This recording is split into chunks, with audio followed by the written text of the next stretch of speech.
It's always nice when a national expert picks the Auburn Tigers.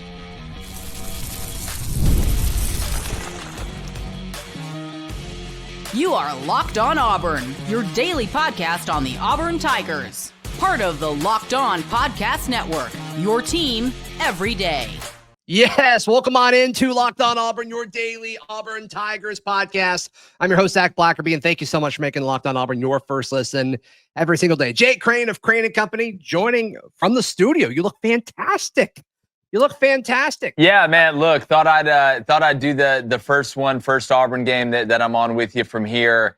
Because I'm feeling confident, which is scary. All the Auburn fans out there know exactly what I mean when it's like I feel pretty good about it, which in the back of my mind makes me think it's going to be a disaster. But again, like we talked about, putting on a brave face. I actually don't feel too bad about it.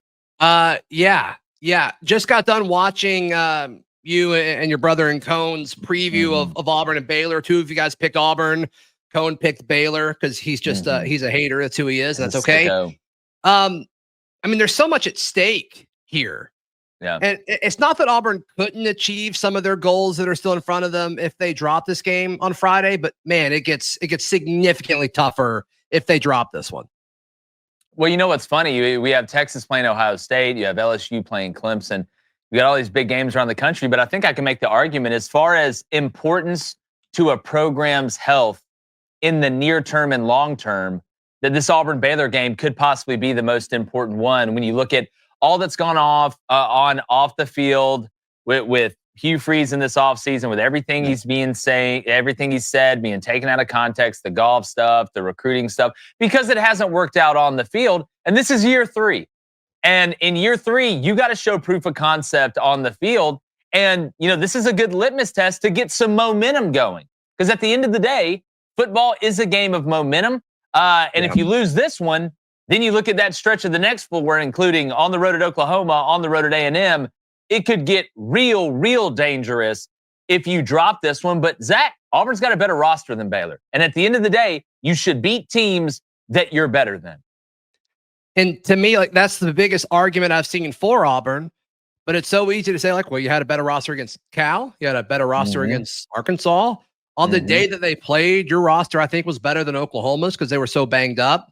And to me, I think that's the biggest question is, okay, Hugh Freeze, since he's been here, has not shown that he can consistently outcoach opponents, because that wouldn't be the case. We wouldn't be in the situation we're in if he had consistently done that. But then on the other side of it, you can see when he really gears up for it, like Alabama and Georgia, especially his first year, the rosters weren't even close in favor against Auburn, and he kept it close to, literally the final play in one of those situations. So it does seem like when he's focused and treats some games more, more importantly than others, that they have been able to get up for it. And you just got to hope that this is the one where he says, look, my legacy at Auburn, could be defined by this game if it goes poorly. I'm not saying if he wins it, that this is going to be one that you remember, but if you lose this game, this will be remembered for the rest of his duration here. Without a doubt. And you point out a true fact in that it's not just the players that have been inconsistent during Hugh Freeze's tenure at Auburn, and attitude reflects leadership.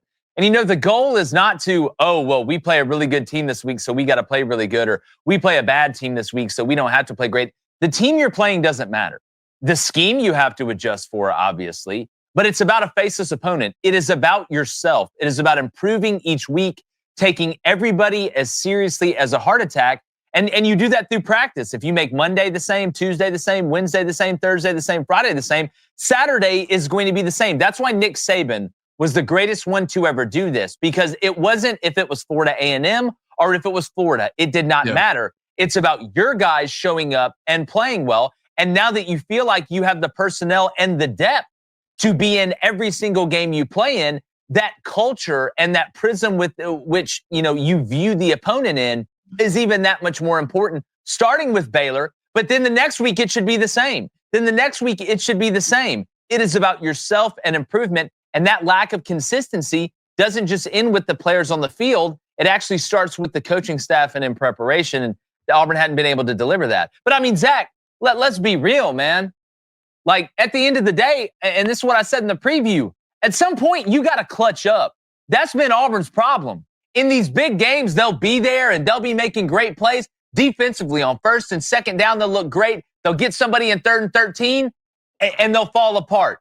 On offense, they'll put together a good drive and fall apart. On special teams, they'll miss makeable kicks. They'll make mistakes in the return game. At some point, somebody at Auburn's got to step up and say, that's fine, I'm the alpha. In fact, we're a room full of alphas, and we're not going to sit here and shrink to the moment. We're going to rise to it. And that's what I think the difference in this team could be. That's about leadership. I'm done talking about it.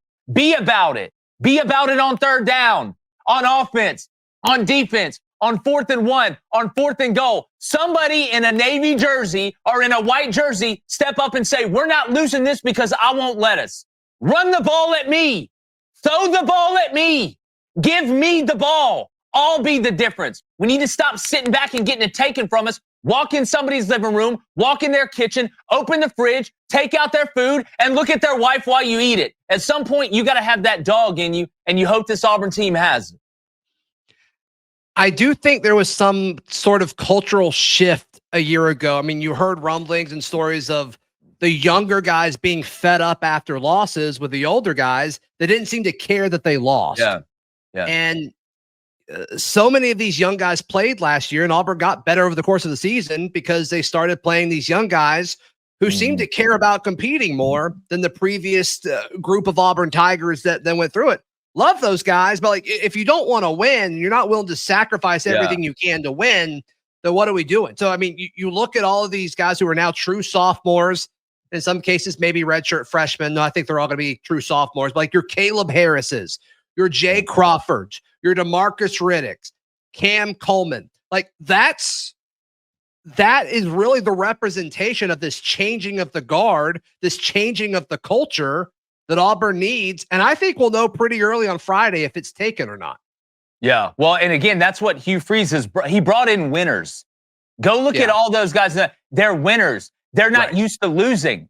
They don't view themselves as losers. And I don't want to put every one of the older guys in this group for Auburn, but what did those older guys do? They lost. They know how to lose. How many times they beat Bama?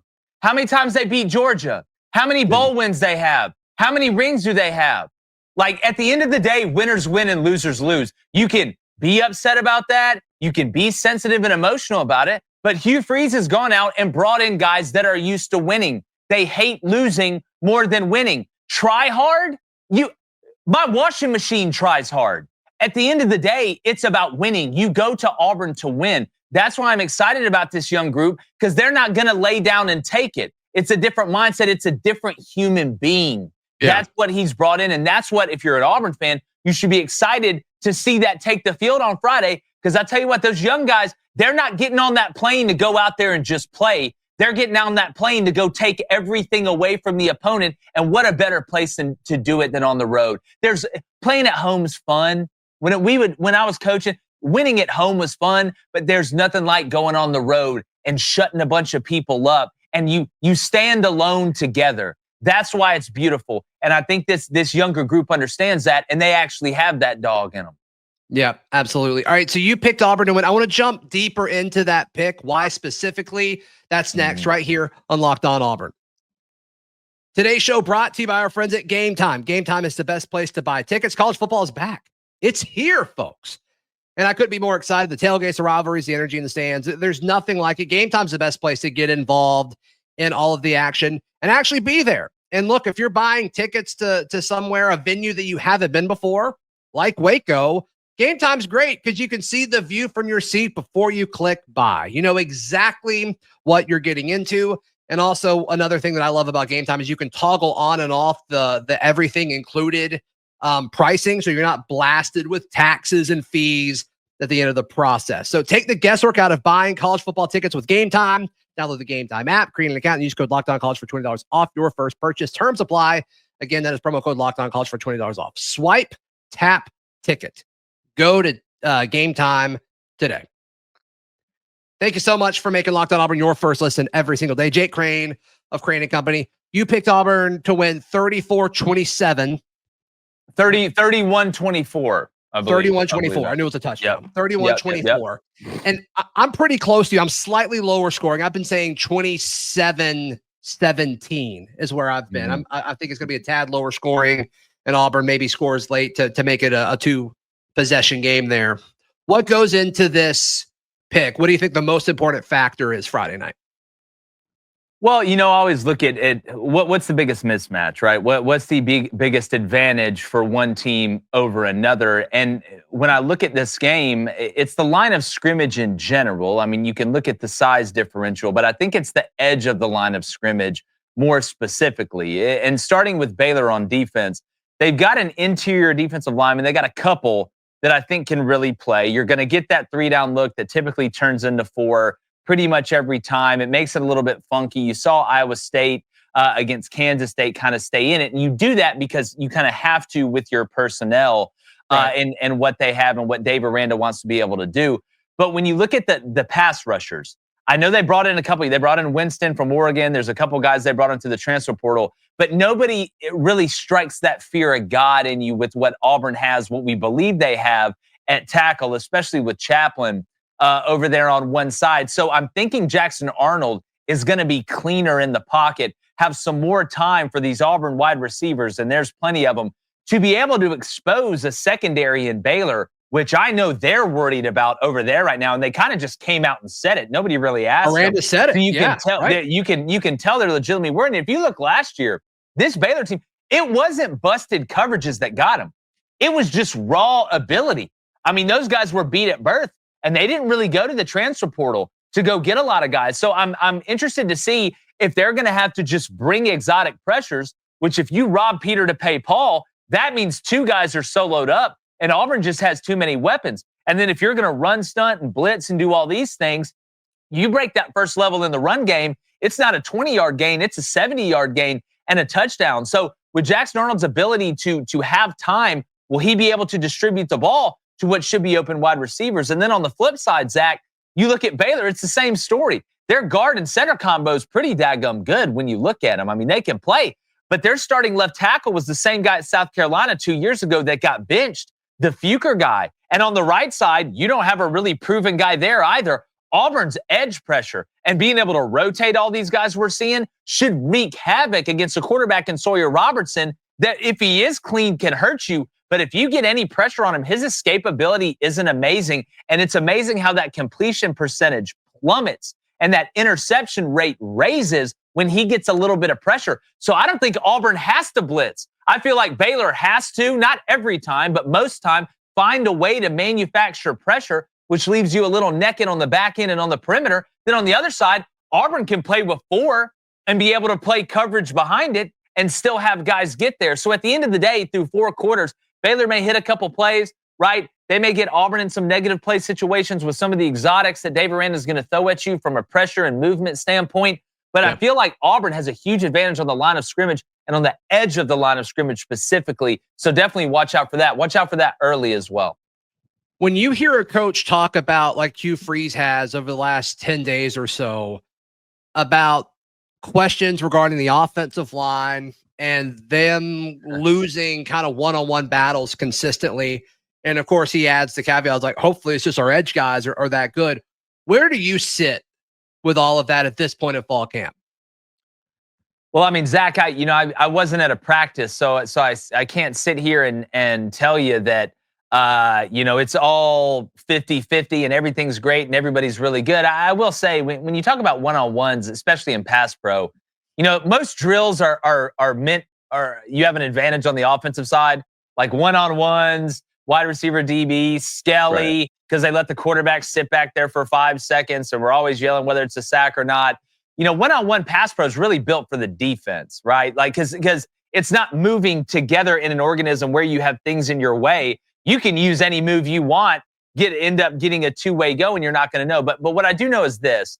The personnel on the offensive line, Connor Lew, Chaplin, the guys they have, I know that those guys can play.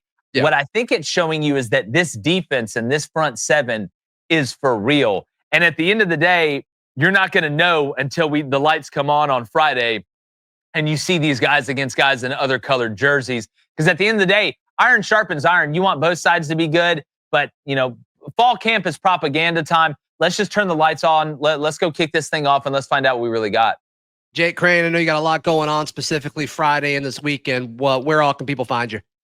Yeah, look, they got RG3 on the broadcast. He played at Baylor, and if you think what he did to that croissant was bad, you're not going to want to watch this game. We're going to live stream it from a cigar bar, which is where we watch it while y'all watch it. We're going to be commentating over it. So for the people that have asked, please live stream an Auburn game. We did an Auburn basketball game last year, and that was pretty. It was fun, but I watch those games a little bit different. And then we got a big Baylor Auburn preview and prediction. We dive into the schematics, the matchups, personnel, all that on our channel, Crain and Company, CRAIN and Company. So yeah, man, come hang out with us and look, it's here, man. It's time. We did it, man. We got to the promised land. So we'll hopefully Auburn goes out there and puts a good product on the field. Yep, absolutely. Please like the video. Please subscribe. We'll see you next time. This has been Locked On Auburn.